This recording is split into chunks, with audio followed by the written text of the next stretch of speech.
नमस्कार विद्यार्थी मित्रांनो, आज आपण ऑल एक्झामसाठी विचारले गेलेले प्रश्न हे बघणार आहोत. प्रश्न पहिला, आंतरराष्ट्रीय नाणे निधीचे मुख्यालय कोठे आहे? या प्रश्नाचं उत्तर आहे वॉशिंग्टन. प्रश्न दुसरा, महाराष्ट्रातील सर्वाधिक अंतर धावणारी रेल्वे कोणती? या प्रश्नाचं उत्तर आहे महाराष्ट्र एक्सप्रेस.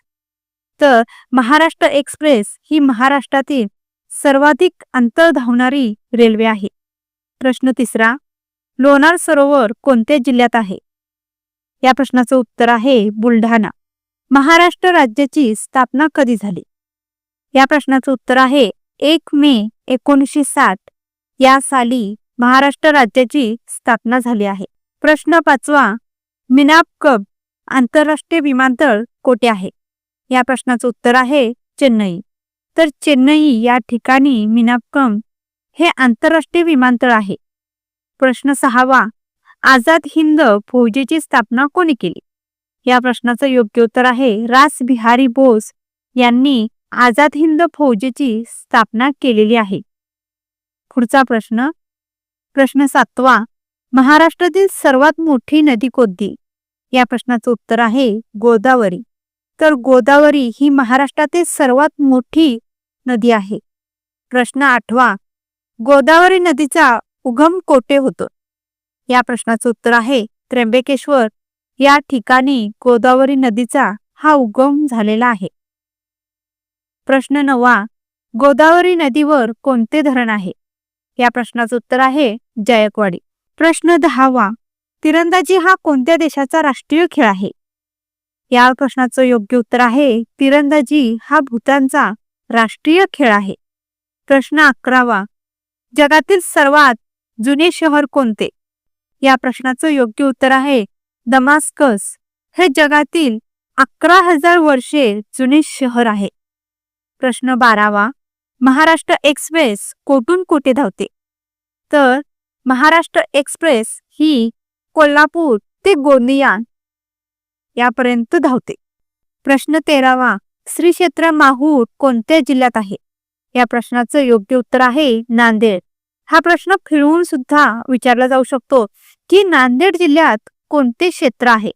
तेव्हा या प्रश्नाचं उत्तर असं असणार आहे की नांदेड जिल्ह्यात श्री क्षेत्र माहूर आहे म्हणून.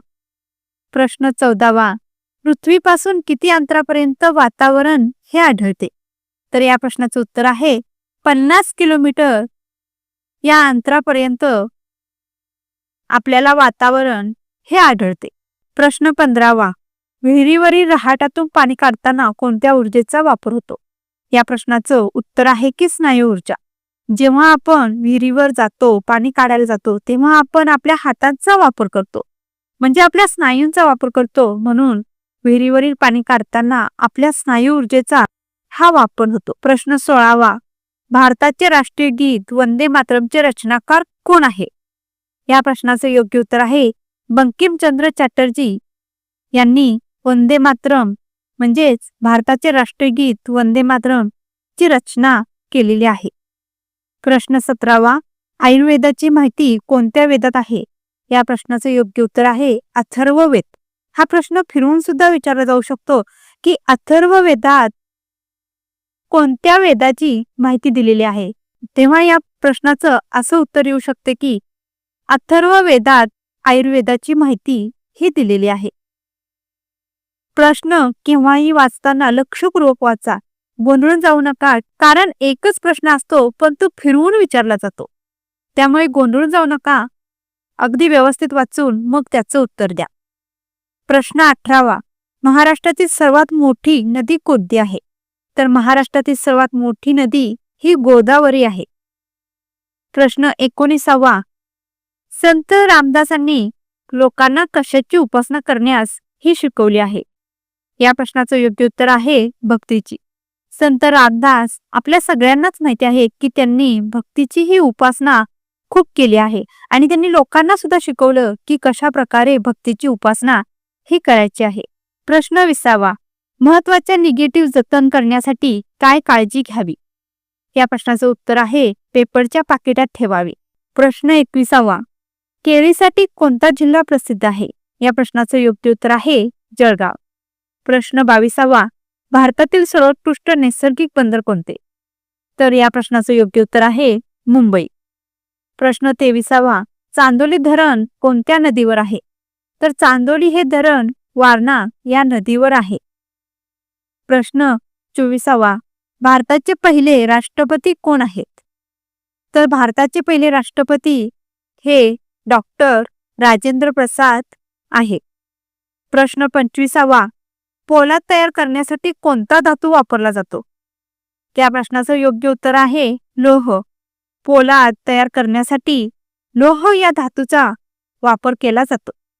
प्रश्न 26वा, निळवंडे धरण कोणत्या जिल्ह्यात आहे? तर निळवंडे धरण हे अहमदनगर या जिल्ह्यात आहे. प्रश्न 27वा, नांदेड शहर कोणत्या नदीच्या काठावर आहे? या प्रश्नाचं योग्य उत्तर आहे गोदावरी. गोदावरी या नदीच्या काठावर नांदेड शहर हे बसलेलं आहे. प्रश्न 28वा, रंकाळा तलाव कोठे आहे? या प्रश्नाचं उत्तर सगळ्यांनाच माहिती आहे. तर रंकाळा तलाव हे कोल्हापूर जिल्ह्यामध्ये आहे. प्रश्न 29वा, हळदीच्या उत्पादनासाठी प्रसिद्ध असलेला जिल्हा कोणता? तर हळदीच्या उत्पादनासाठी सांगली हा प्रसिद्ध जिल्हा आहे. प्रश्न 30वा, परत तोच प्रश्न आलेला आहे की विहिरीवरील रहाटातून पाणी काढताना कोणत्या ऊर्जेचा वापर होतो? या प्रश्नाचं उत्तर आहे स्नायू ऊर्जा. मगाशी मी तुम्हाला एक्सप्लेन केलेला आहे की स्नायू ऊर्जा का म्हणून. प्रश्न 31वा, वेरूळ व अजिंठा लेणी कोणत्या जिल्ह्यात आहेत? या प्रश्नाचं उत्तर आहे औरंगाबाद. तर औरंगाबादमध्ये वेरूळ आणि अजिंठा ची लेणी खूप मोठी आहे. पुढचा प्रश्न 32वा, पोलीस पाटलाची नेमणूक कोण करतो? तर या प्रश्नाचं उत्तर आहे उपविभागीय अधिकारी हे पोलीस पाटलाची नेमणूक करतात. पुढचा प्रश्न 23वा, तामिळनाडू किनारा कोणत्या नावाने ओळखला जातो? या प्रश्नाचं उत्तर आहे कोरोमांडल. प्रश्न 34वा, भारतातील सर्वात जास्त नारळाचे उत्पादन करणारा प्रदेश कोणता? या प्रश्नाचं उत्तर आहे केरळ. तर केरळमध्ये सगळ्यात जास्त नारळाचे उत्पादन हे केलं जातं. प्रश्न 35वा, महाराष्ट्र राज्याचे एकूण क्षेत्रफळ किती आहे? या प्रश्नाचं उत्तर तुम्ही मला कमेंटमध्ये सांगायचं आहे की महाराष्ट्र राज्याचे एकूण क्षेत्रफळ हे किती आहे. आजचे सगळेच प्रश्न खूप इम्पॉर्टंट आहे. तुम्हाला कसे वाटले आणि तुमचे उपयोगी आहेत की नाहीत हे कमेंटमध्ये तुम्ही मला सांगायचं आहे.